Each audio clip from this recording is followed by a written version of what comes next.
Olá pessoal, bem-vindos a mais um vídeo aqui do canal Fido Bem. Eu sou o Matheus e hoje eu vim trazer para vocês um pouco mais sobre mitologia. É isso mesmo, vamos conversar hoje sobre um deus que ele é muito famoso na cultura pop de forma geral. Ele tem séries, filmes, HQs, tudo que envolve essa divindade da cultura nórdica. Então, mais ou menos, talvez vocês já saibam de quem eu estou falando, né? Então, sem mais delongas, eu estou falando sobre Thor, o deus dos trovões e dos relâmpagos, na civilização, né, dos vikings, dos nórdicos. E por que a gente vai falar dele hoje? É interessante perceber que uma divindade, ela possui muitos atributos, e esses atributos, essas características, elas se renovam, né, elas se revelam, na verdade, como símbolos. E esses símbolos, eles podem trazer chaves muito importantes para a nossa vida. Então hoje a gente vai falar um pouco sobre a história de Thor, quem é Thor, e principalmente seus símbolos, para a gente poder refletir um pouco como eles existem na nossa vida. Então, vamos começar um pouco sobre quem é essa divindade, né? Quem é Thor, no final das contas.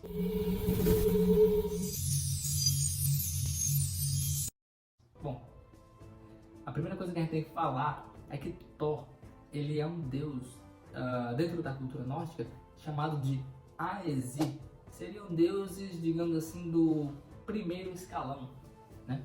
Seriam deuses principais dentro de todo o panteão nórdico. Esses Aesir, eles moram em Asgard, né? Que é a terra dessas divindades, e todos eles estão subordinados a Odin, que é o deus dos deuses. Porém, não existe só os Aesir dentro desse universo mitológico nórdico, né? Existem gigantes, existem criaturas do submundo, né? Como serpentes, gigantes, etc. Mas também existe outro grupo de deuses chamados de Valir, que seriam como os deuses, muito entre aspas, claro, né, de segundo escalão. Não pode classificar exatamente assim, mas por uma questão didática vamos entender que existe essa diferença de importância, certo? Então, Thor, ele é um Aesir. Então isso já o coloca dentro de um dos principais deuses dessa cultura. E o que representa Thor? Como eu já falei, ele representa os trovões e os relâmpagos, mas também ele é tido como o deus mais forte entre todas as divindades do mundo nórdico, né, desse panteão nórdico. Significa dizer que ele é forte fisicamente. Um detalhe muito importante que a gente tem que considerar, porque Odin, por exemplo, ele é o deus mais poderoso, né? Ele é o deus dos deuses, o deus da sabedoria. Então, a nível de força como um todo, Odin é muito mais poderoso do que Thor. Mas em relação à força física, Thor, ele de fato supera qualquer outra divindade. Por isso que ele carrega, né, é uma das suas armas mágicas, o martelo Mjolnir. Esse martelo, né, ele é usado em várias batalhas e é a arma principal desse deus. E a gente deve lembrar nos HQs, nas histórias, que somente o Thor consegue levantar o Mjolnir, né? É só ele que possui essa capacidade devido à sua força. Porém, é interessante perceber que dentro da própria mitologia nórdica, Thor, ele precisa de outros dois equipamentos, né, digamos assim, para poder conseguir essa façanha, que é levantar o Mjolnir. O primeiro deles são as suas luvas, né, que permitem que ele canalize a sua força, que ele consiga segurar, inclusive, o próprio Mjolnir. E o outro é o seu cinturão, que dobra a sua força. Então esse deus, que ele é tão poderoso, ele consegue dobrar a sua força quando está usando o cinturão, né, que segura suas roupas. Então isso significa dizer, a nível simbólico, que essa potência da divindade, ela na verdade ela só consegue ser expressa em sua totalidade com esses três atributos, né? Por acaso é uma trindade, né? Inclusive, sem a luva, Thor não consegue levantar o martelo, né? Mesmo que esteja usando seu cinturão. E mesmo que esteja usando a sua luva, sem o cinturão ele também não consegue levantar o Mjolnir. Significa dizer que esses três atributos precisam estar conjugados para realizar as façanhas desse deus. E é interessante perceber que em diversas outras mitologias, esse número 3 ele se repete de várias formas, então ele se torna um símbolo próprio da divindade. A maioria das divindades ou dos esquemas mitológicos, né, por assim dizer, envolvem esse número 3 de diversas formas. É só um ponto interessante para a gente refletir como, de forma consciente ou inconsciente, isso está atribuído ao Thor. né, e a de sua divindade. Um outro ponto interessante é que os deuses, de forma geral, representam forças da natureza. Então, como a gente já viu, né, o Thor representa o relâmpago, o trovão, mas também a guerra, também a batalha e a força né, por si só.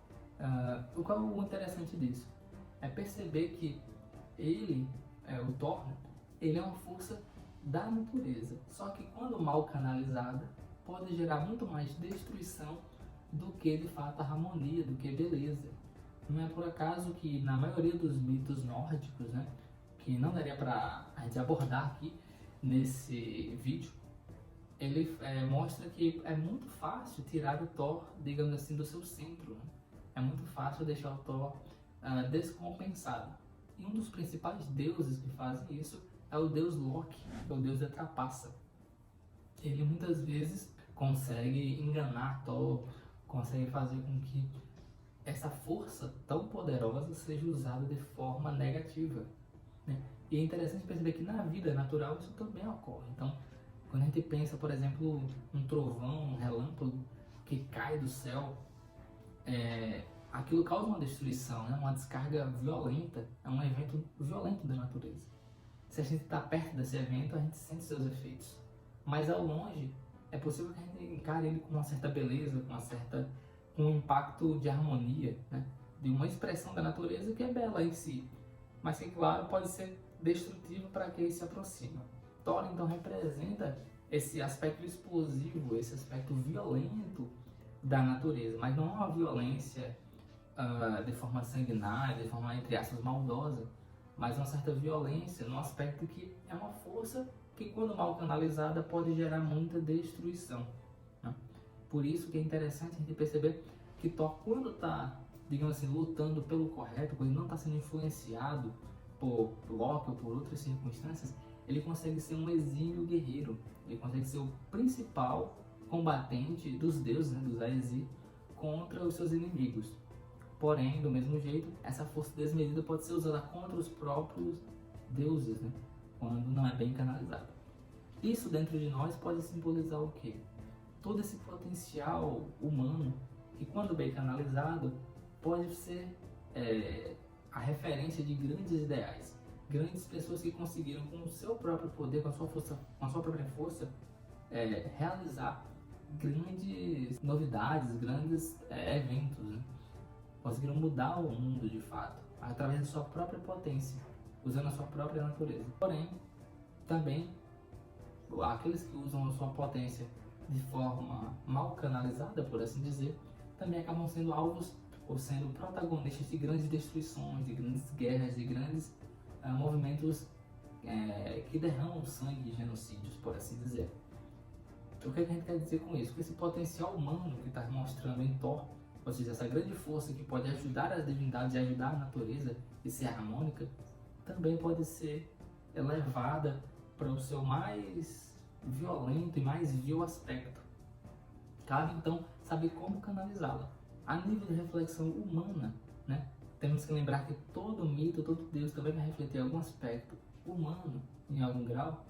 Significa dizer como a gente canaliza a nossa própria força, como a gente, enquanto ser humano, utiliza esse nosso potencial para o alto ou para o baixo, para o bem ou para o mal. Então, cabe a gente decidir como a gente vai usar essa força. Thor, então, vai ser esse símbolo do ser humano que pode tanto ascender aos céus, usando a sua força para o bem, como muitas vezes pode ser a destruição quando usada para o mal, sendo influenciada, né, pela trapaça, pelos desejos, pelas paixões. Tudo bem? Então, nesse aspecto, é isso que essa divindade quer trazer. A gente vê isso nas HQs, nas séries, esse lado dele que às vezes, né, para quem gosta de acompanhar, percebe que ele é muito desmedido, né? Ele é muito facilmente enganável, por assim dizer, mas que no fundo ele é um herói. Ele busca o bem, ele busca a harmonia. Talvez também sejamos assim como o Thor, e talvez seja por isso que essa divindade faça tanto sucesso nos dias atuais. Porque por mais que a gente tropece, caia em certas armadilhas, não temos dúvidas que todo ser humano, em algum grau, busca o bem, busca a sua melhor versão. Basta a gente aprender a canalizar esse aspecto da melhor forma possível. Eis o nosso desafio. Espero que tenham gostado, pessoal, e esse foi mais um vídeo aqui do canal Fido Bem. Então até a próxima. Tchau, tchau. Este vídeo foi uma produção da Fido Bem. Se você gostou, deixa o seu joinha, deixa um comentário aí embaixo e confira mais do nosso conteúdo nas nossas redes sociais e principalmente em nosso portal, fidobem.com.